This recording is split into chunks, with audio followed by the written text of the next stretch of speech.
High court তো এটা রায় দিছে না, এটা ফ্যামিলির ভিতরে ঝগড়া সৃষ্টি করছে। হইবা কিভাবে?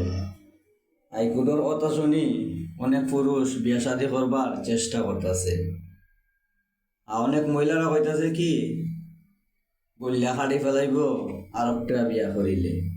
আমি তারার উদ্দেশ্য কইতাছি, একটা পুরুষ না তুমি বললা খাড়াইলে মধু তোমারে বললাটা লাগতো না, এটা তো লাগতো না, তে তোমার মা বাপে তোমারে বিয়া শাদি দিত না। এটা লাগার কারণেই তোমার মা বাপে বিয়া শাদি দিছে।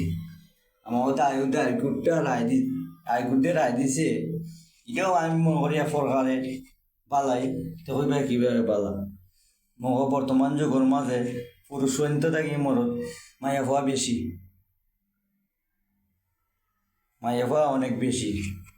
সে মহাদুর একজন মানুষে দুইটার নামে রায় কথা কন্যা মহা কোনো পুরুষ দুর্ঘটনা করে বউ তে মনে করো দুর্ঘটনা করে, এটা নারীর উপরে মামলা তুইব।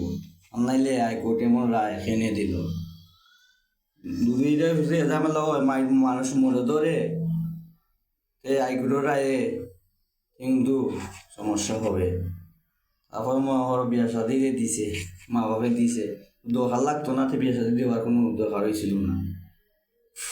পুরুষের সংখ্যা কম, নারীর সংখ্যা বেশি, এই জন্যই হাইকোর্ট রায়টা দিছে।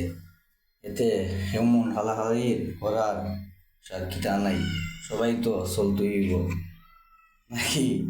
না কেউ চললো, কেউ সুখে আর কেউ দুঃখে নাই, সবাই কিন্তু সুখেই রাখতে হইব।